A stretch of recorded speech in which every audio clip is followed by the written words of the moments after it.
Live from KSAT 12, the 6 o'clock news starts right now. And tonight, San Antonio police have made an arrest in a deadly shooting at a Northwest Side apartment complex. An arrest affidavit states Gustavo Garrido Jr. shot and killed Jonathan Martinez inside of that apartment just 5 days ago. According to SAPD, Garrido was the ex-boyfriend of the woman who lived at the apartments. Officers said Garrido confronted Martinez at the apartments around 2 in the morning. And during that confrontation, both men pulled out a gun and shot at each other. Martinez was shot several times and was pronounced dead at the scene. Garrido is now charged with murder.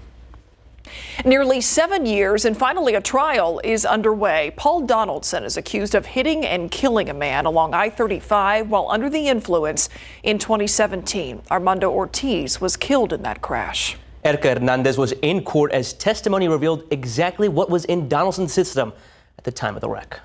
It was positive for phentermine, methamphetamine, and imipramine.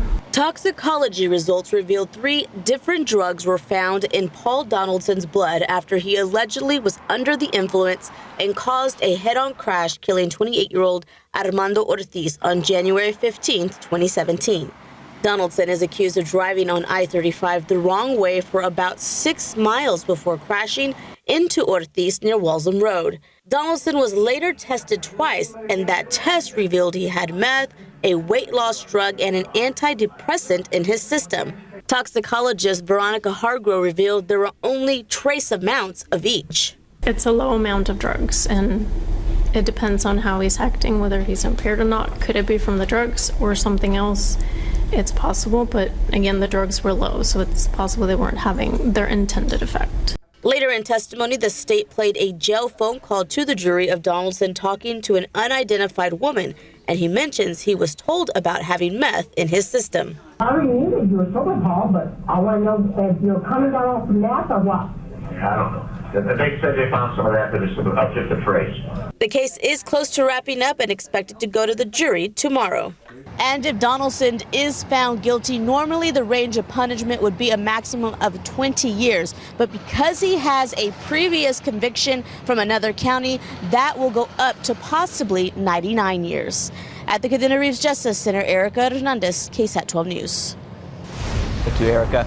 9 people and a baby escaped a fire that spread to 4 homes in an East Side neighborhood.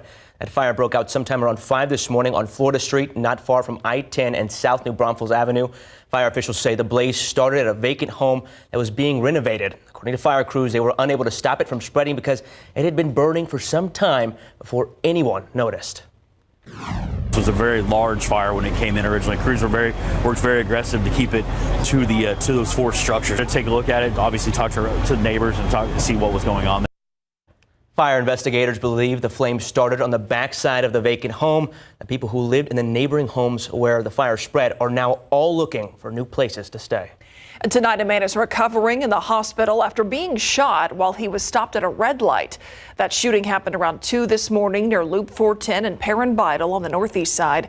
San Antonio police say the 23-year-old man was shot by someone who pulled up next to him. Police say there was a woman in the passenger seat of the victim's car. She was not hurt. That man was taken to BAMC in critical condition. SAPD also investigating a possible DWI crash that sent a motorcyclist to the hospital. That crash happened around 11 last night on I-10 near UTSA and Loop 1604. Officers say a man on a motorcycle was hit from behind by a BMW. He was taken to University Hospital in critical condition but is expected to recover. SAPD adds the man driving the BMW was detained for a possible DWI. He was then charged with intoxication assault. A San Antonio City Councilman is hosting a gun buyback event later on this fall in an effort to curb gun violence. District 9's John Courage says people can bring their unwanted guns to the Alamo Dome on November 19th in exchange for HEB gift cards with no questions asked.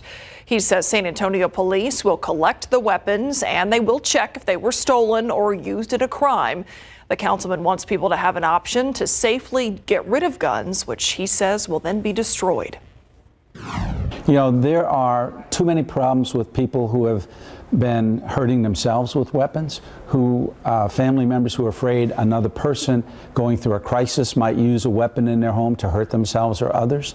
You know, we have too much domestic violence in our community. San Antonio Police Chief William McManus has been against gun buyback programs in the past. We reached out to ask why it seems he has changed his mind, but a spokesperson for SAPD said that he was unavailable for an interview. Definitely interesting there. And New York City officials say El Paso will be restarting its migrant busing operations. El Paso had been sending buses of migrants to New York City for several months. It's due to the high number of migrant crossings at the border. New York City officials add this will be in addition to the migrants being sent over from the rest of Texas. Yelp, the review app, is preemptively suing the state of Texas over its labeling of crisis pregnancy centers in the state. The listings note the centers do not provide abortions or referrals for the procedures. According to Yelp's complaint, Texas Attorney General Ken Paxton wants to change that.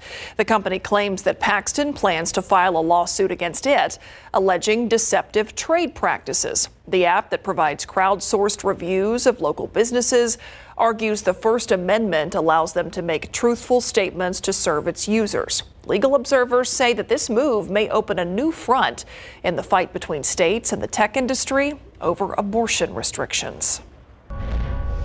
And time is running out. We are now just 2 days away from a government shutdown if Congress can't come up with a deal by then.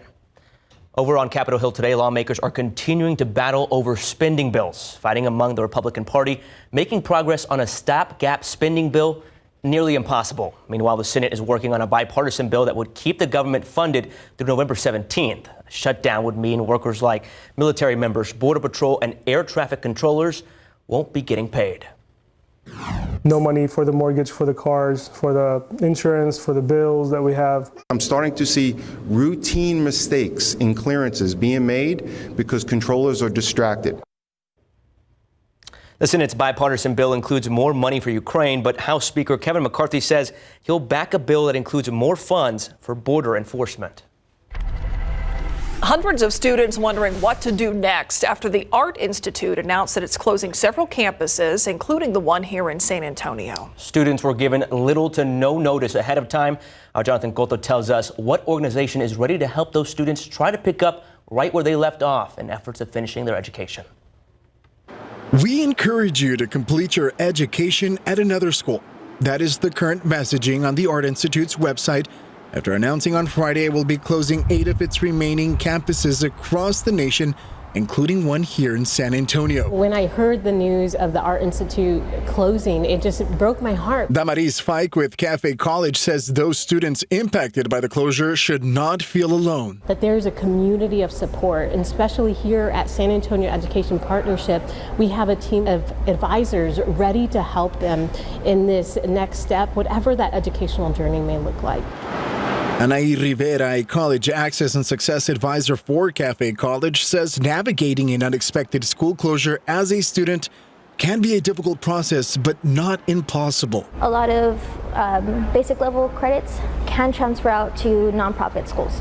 So that is one thing I highly recommend is students get their transcripts in as soon as possible to see where those credits are going to transfer in, apply to those other schools. Another item Rivera advises is reaching out to FAFSA if you are receiving funding from them and updating potential new schools. As of right now, if a student is not able to get their transcripts directly from the Art Institute, they will have to then go into the National Student Clearinghouse and request their transcripts.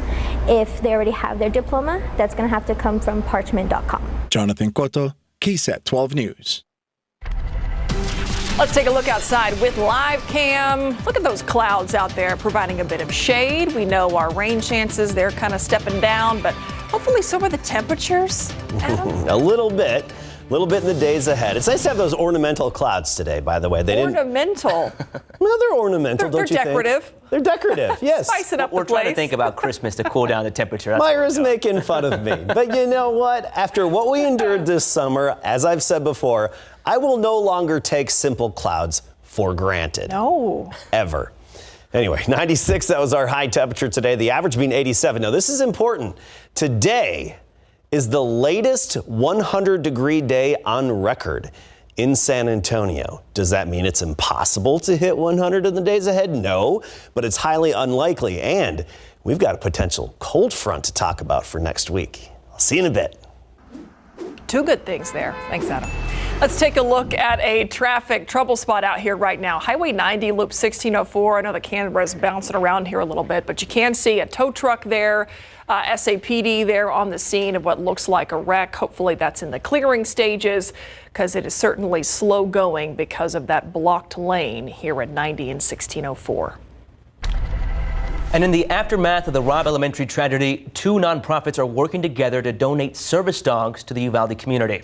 Those organizations are Dog Training Elite and the Malinois Foundation. Employers with Dog Training Elite spend every Sunday for 6 months traveling to and from Uvalde to get these dogs trained. In doing service dogs, we're getting people back out into society. They're working through their symptoms and working through their disabilities. 6 dogs were trained and donated to students who survived, a teacher, and paramedics who responded to the school. The recent tensions and accusations between the Bexar County District Attorney's Office and the San Antonio Police Department have highlighted a need to explain who plays what role in the criminal justice system.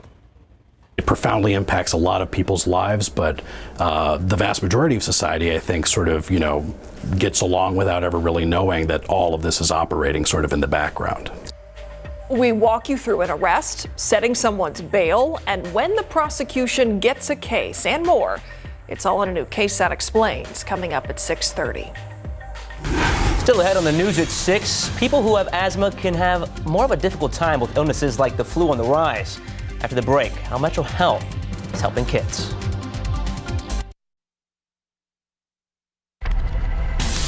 And here's what we're working on for you tonight on the Night Beat. A popular Southside taco house earned a re-inspection after inspectors found 9 repeat health violations on a recent inspection. What they got wrong behind their kitchen door. All right, this time of year can be difficult for people who suffer from asthma. Doctors usually see a spike in asthma attacks from late September to early October. RJ Marquez tells us what causes this seasonal spike and how San Antonio Metro Health is helping out families with children who are dealing with asthma.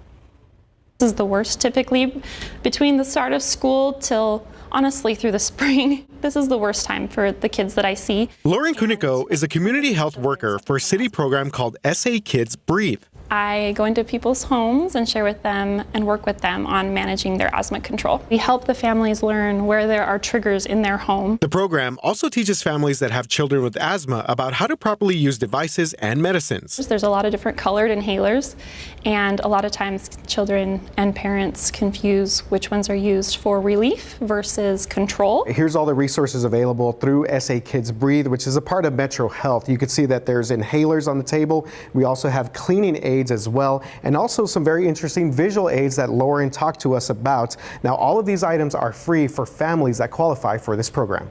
The kids learn about the difference between a normal airway and an asthma airway, and then when their airway is exacerbated, what's happening. And these help keep out dust mites. Green cleaning kits. So we have things that are low or have no fragrance. This is one of the busiest times of the year for the program. Kids are back in school, flu season, allergens, and air pollution combine for what's called Asthma Peak Week during September. Lauren says learning how to control asthma early on can be life-changing. They will avoid a lot more ER visits, a lot more missed school, potentially job loss. You see incredible impact in people's lives and in the children's lives, and the kids have fun when we come to their home and learn a lot. RJ Marquez, KSAT 12 News. Okay, let's talk decor. Those clouds up there. Hey, they're providing some nice shade, which you're right, we cannot take for granted. We just want the fall decor to come out. Well, the fall decor is out, but the fall feeling is nowhere to be found. Cold front. Yeah, we have a potential for next week. By this time, you may notice a little change outside. Pattern shift still possible by this time next week. Cold front could hit Wednesday, Thursday time frame. The biggest question, though, is the strength and the exact timing of it. There's a chance you may not feel much. So let's get right to it. Here's the going forecast right now. 96 tomorrow. This weekend we'll have highs in the low 90s, same with Monday and Tuesday. Then we drop down closer to 90 by Wednesday and Thursday of next week, with the potential of dropping those high temperatures even more. That potential definitely does exist. And even the morning temperatures could drop off a bit more as we get more information. Keep in mind, we're trying to predict a cold front that isn't even going to develop until Monday, Tuesday time frame. So it's still just off in the distance, not even developing yet, and then we can get a better grasp of it as the time gets a little bit closer, and especially once it actually develops. Upper level high, Big Blue H. It's over the Baja Peninsula. It's going to work its way in closer to us in the days ahead, which means fairly quiet, dry weather. But I do think we'll squeeze out a few showers along the Gulf Coast this weekend and even into next week. But the upper level disturbance, the big trough here digging down into the southwestern U.S., that's being blocked out by the high over the weekend. Then into next week, the high breaks down finally, and it opens the door for this deep trough to just make its way into Texas. And this should be enough to help swing that cold front through Wednesday, Thursday timeframe into next week, which also will give a little boost to our rain chances. We've got the 10% this weekend and even Monday and Tuesday, mainly accounting for some coastal showers that could drift a little closer to the Bexar County and surrounding areas. Then we get to Wednesday, 30% chance with that caveat of possibly higher. That's the day where we may actually start to raise those rain chances if everything continues to fall in line. And of course, we could use every drop of it. Take a look at the latest drought monitor, updated every Thursday. So earlier this morning it was updated. 81% of Texas in drought right now. There's just a few spots that aren't. Way up in the Panhandle and around Eagle Pass in Maverick County. We actually aren't even abnormally dry. We did actually get a little bit of improvement in western Kerr County, parts of Edwards County, and Real County. We had small improvements, but still a long ways to go with the extreme and exceptional drought across our area. And you look at the area lake reservoir numbers, and Medina, at 4% capacity, that's 87 feet below the conservation pool. Canyon at 65% capacity, that's a record low and 18 feet below the conservation pool. Quick look at temperatures now, 95 degrees with the nice ornamental clouds outside, which will be dissipating and disappearing as the sun sets. You lose the daytime heating, you lose the nice ornamental cumulus clouds. Right now, 93 in Uvalde, 90 Rock Springs, 89 in Kerrville. For the most part, we're in the low to mid 90s. Pleasanton 95, Bandera 91, and Bulverde 91. This evening, by 10 o'clock, we're at 84, midnight 79. Pretty quiet tonight and even tomorrow, a quiet day. Friday morning, 74 degrees. By the afternoon, warm, 96, but the humidity is going to fall off. We'll have a lot of sunshine. Notice, by and large, we'll be well into the 90s, even along the border. 97 in Del Rio, 95 Eagle Pass. In the typically warmer locations, just mid-90s next few days. Stay tuned for changes to our forecast and updates with that potential front as we get into next week. All right, something to watch. Thanks, Adam. All right, so if you watch college football this weekend, maybe a scary moment for some Aggies, but it led to a pretty special moment between some brothers. It did. So Max Johnson had to come in after Wigman got injured in that game. And what did he do? A little bit later on, he threw a touchdown pass to his brother Jake, and this is not the first time this has happened for these two. Plus, SAFC is facing a very desperate club coming up.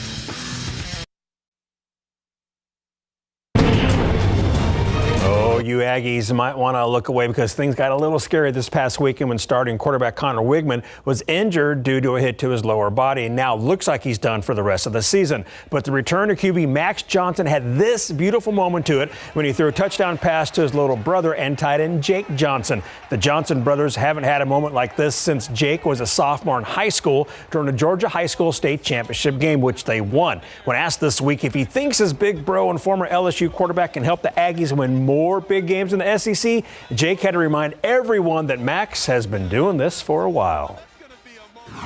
I think a lot of people forget about it, but he's been in the SEC for a lot of years, and he's been dominating the SEC West. So I feel like he's got a lot of touchdowns to his name, and he's totally confident. And he's honestly the toughest competitor I've ever been a part of, or he's ever been a part in my life. So I think he leads the team well, and just he has respect to the players, and he's going to go compete and just give it his all every game. So.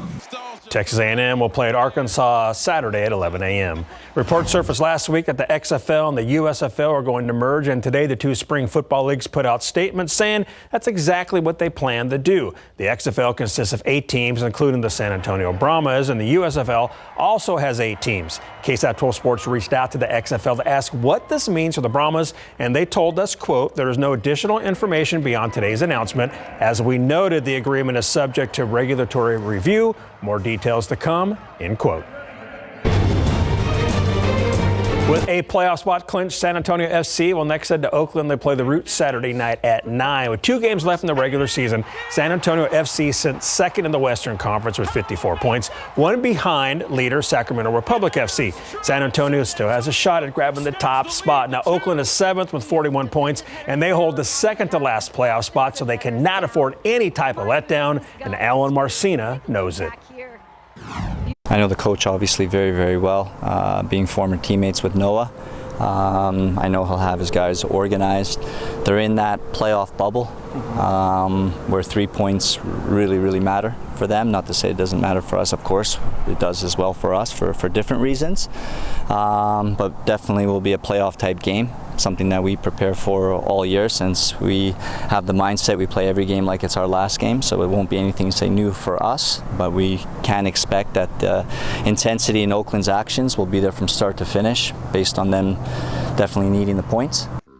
Check it out. Goalkeeper Carlos Mercado celebrated his birthday yesterday, and his teammates gave him the B-Day treatment by drenching him, and it probably felt good in that heat, right? All right, the Rangers are trying to stay atop the AL West. Last night, they beat the Los Angeles Angels 5-0. Tonight, they start a 4-game series against the Seattle Mariners, who are 4 games back from the Rangers. And sandwiched between the Mariners and the Rangers are the Astros, who beat the Mariners 8-3 last night. The Stros' last 3 games of the regular season are against the Arizona Diamondbacks starting tomorrow night. And Houston trails Texas by 2.5 games, so it's going down to the final day, I think. Larry, this AL West race has just been a roller coaster. Right? I can't handle it, man. Come on, Stros, get it together. A lot of emotion. Yeah. Yes. A lot of pain. All right. Thanks, Larry. Still to come here at 6 o'clock, police and the prosecution. What agency plays what role and when in the criminal justice system? KSAT Explains is up next.